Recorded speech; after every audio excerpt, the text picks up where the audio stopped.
Hi, thanks for joining me for this week's tarot. We have a bit of an overcast day here in Paonia.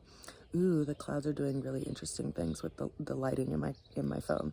The opening card that we have for this week is the Queen of Pentacles.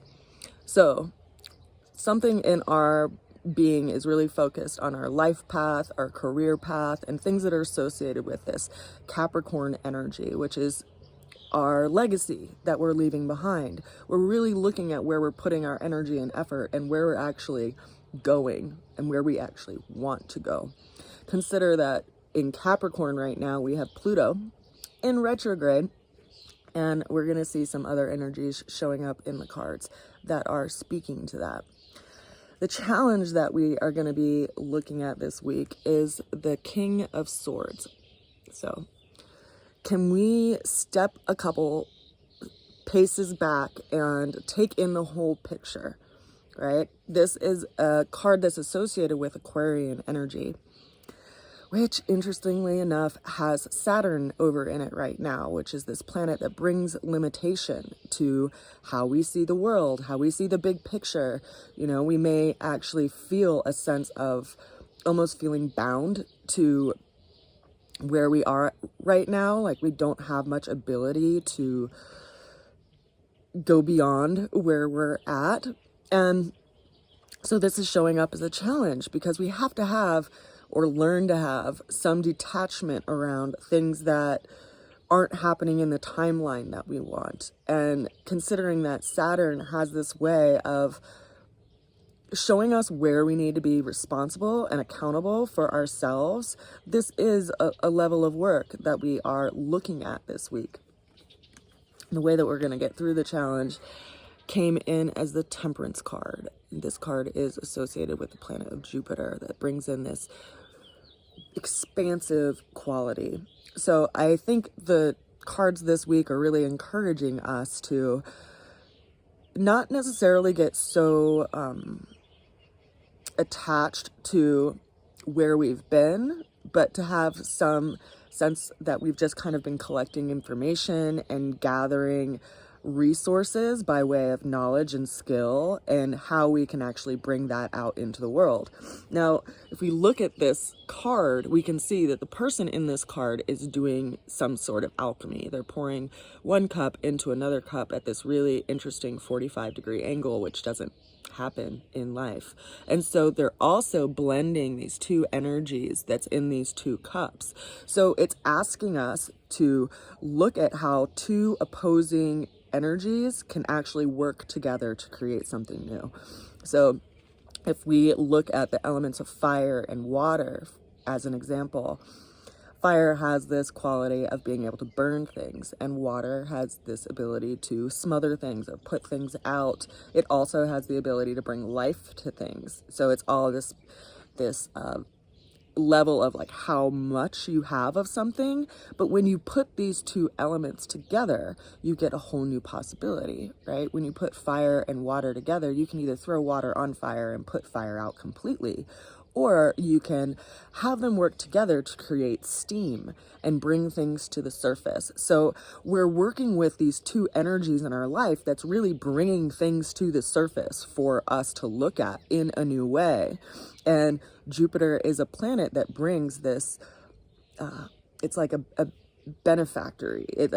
It's like the Santa Claus of the planetary system, because it brings help, it brings support, it brings an expansive energy, and it's in Aries right now. So wherever Aries is in your natal chart, it's bringing this level of help and expansion to your life. Now, the overall outcome of the week, don't be scared. We have the Nine of Swords. So we see this person that looks pretty sleepless, right? There's this battle going on inside of them, and it's this kind of mental arena that they're stuck in. Now, it's telling of this way that we see things that's really limited, but it's also calling us to task in a level of wrapping things up. Like, have you been able to see it? Can you now act and respond based on what you've seen and learned, rather than keep yourself in a state of overwhelm, just stirring things around in the mind, because it's 9 swords, right? Which is a lot of mental activity. And so I did pull us another card just because I can't end on that note with you guys. And we got the Empress. So I foreshadowed this a little bit earlier with that opening card of the Queen of Pentacles that's over in Capricorn, because Venus is over in Aries, and it is approaching the degree of being in this square relationship with Pluto that's over in Capricorn in retrograde right now. And square relationships are a challenge, right? But we have to consider that when life poses us a challenge, it's not like it's just trying to sweep our legs and take us down. It's actually encouraging us to step up and anchor ourselves and, quite literally, put our feet on the ground and nurture that which we want to bring into the world.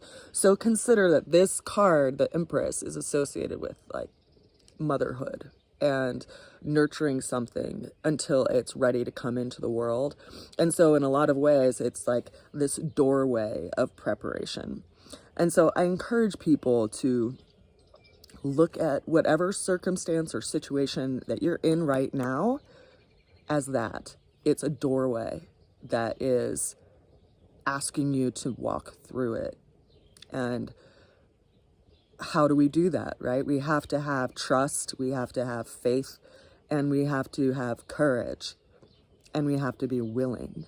And oftentimes, if we're stuck in this place of the mind, turning things over and trying to define things over and over and over and over again, we aren't able to put our own fire to action, our own will, and into action. And so in a lot of ways, this energy that we're going through this week, at the end of the week, we'll have this Pluto-Venus square.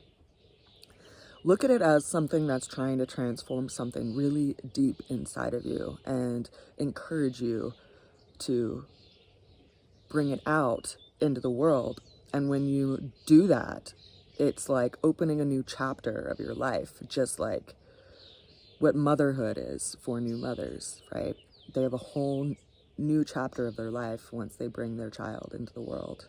It's a totally different experience, and it's a doorway into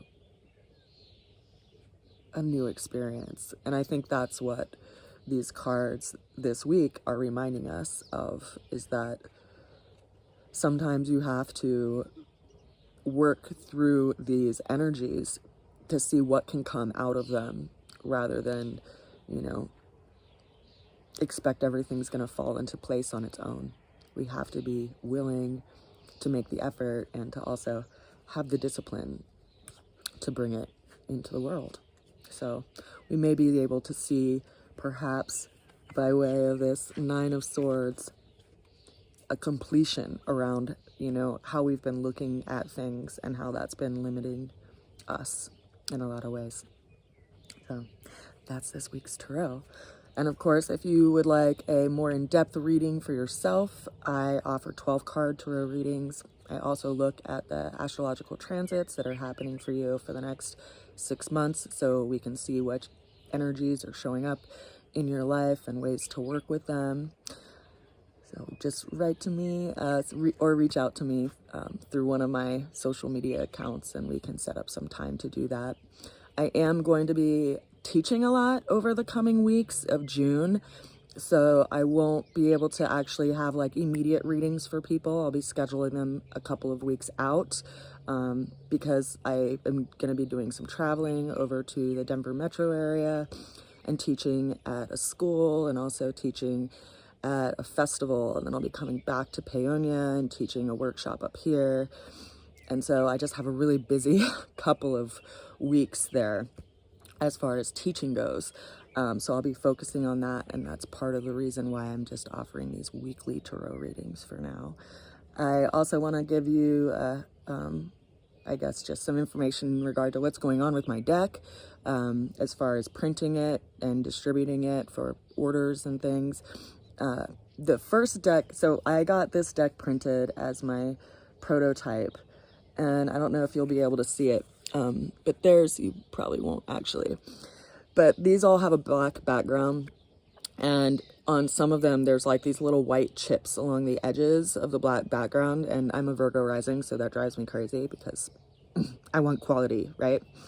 And so I reached out to the people who printed it for me, and they said, oh, our paper stock is different than it was in pre-COVID, and black backgrounds tend to chip more than others. And so, of course, I'm really reluctant to get a stack of decks printed from them that I don't feel like are at the quality that I want. And they assure me that if I buy more decks, they'll be able to give me better quality. Like if I, instead of ordering 25 decks, if I order 100 decks, I'll be able to get UV coating and get all the protective additions to the cards so that they're better quality. But that's gonna take a lot bigger chunk of investment, and I haven't been able to do that. So I'm gonna have to continue to collect pre-orders until I can build up the resources to be able to put in that larger order. So if you are interested in ordering these as a pre-order, of course, I'll put that link below too.